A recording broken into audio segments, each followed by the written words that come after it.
যখন আমরা সন্ধ্যায় উপনীত হব, অর্থাৎ সন্ধ্যা হয়ে গেছে, সারাদিনের কার্যক্রম শেষ, এখন সন্ধ্যা হয়েছে, রাত হয়ে আসছে, তো তখন আমরা মহান আল্লাহ তাআলার কাছে একটা দোয়া করব, যেটা আমরা একেবারে সকালের শুরুতে করেছিলাম।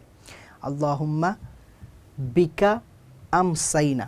তো এই আমসাইনা শব্দটার জায়গায় আমরা বলেছিলাম আসবাহনা।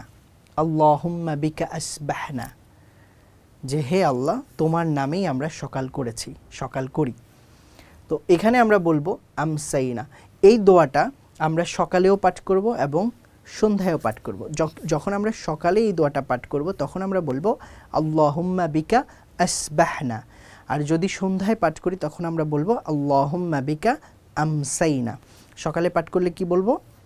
আসবাহনা, আর সন্ধ্যায় পাঠ করলে বলবো আমসাইনা। তাহলে সকালে পাঠ করলে কি বলবো? আল্লাহুম্মা বিকা আসবাহনা, আর যদি সন্ধ্যায় পাঠ করি তাহলে বলবো আল্লাহুম্মা বিকা আমসাইনা।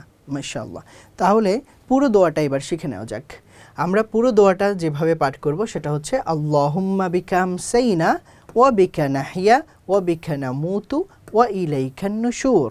আল্লাহুম্মা বিকা আমসাইনা ওয়া বিকা নাহইয়া ওয়া বিকা নামুতু ওয়া ইলাইকান নুশুর।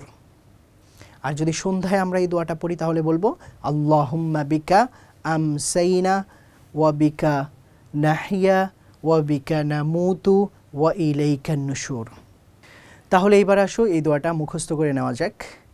আমার সাথে সাথে তোমরা পড়ো, আল্লাহুম্মা বিকা আমসাইনা ওয়া বিকা নাহইয়া ওয়া বিকা নামুতু ওয়া ইলাইকান নুশুর। আবার চেষ্টা করো, আল্লাহুম্মা বিকা আমসাইনা ওয়া বিকা নাহইয়া ওয়া বিকা নামুতু ওয়া ইলাইকান নুশুর। আবার আল্লাহুম্মা বিকা আমসাইনা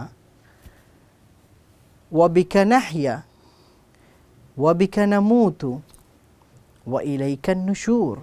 তাহলে সন্ধ্যায় উপনীত হলে আমরা কি দোয়া পাঠ করব?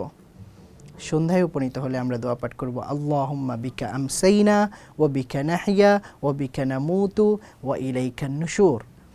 আল্লাহুম্মা বিকা আমসাইনা ওয়া বিকা নাহইয়া ওয়া বিকা নামুতু ওয়া ইলাইকান নুশুর।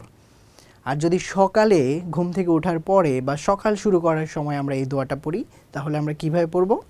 আল্লাহুম্মা বিকা আসবাহনা ওয়া বিকা নাহইয়া ওয়া বিকা নামুতু ওয়া ইলাইকান নুশুর। মাশাআল্লাহ, আশা করছি তোমরা এটা মুখস্থ করতে পেরেছো। আর যদি এটা আরও কিছুক্ষণ পড়তে হয় তাহলে ভিডিওটাকে আবার রিপ্লে করে দেখতে পারো এবং বারবার শুনে এটাকে মুখস্থ করার চেষ্টা করতে পারো।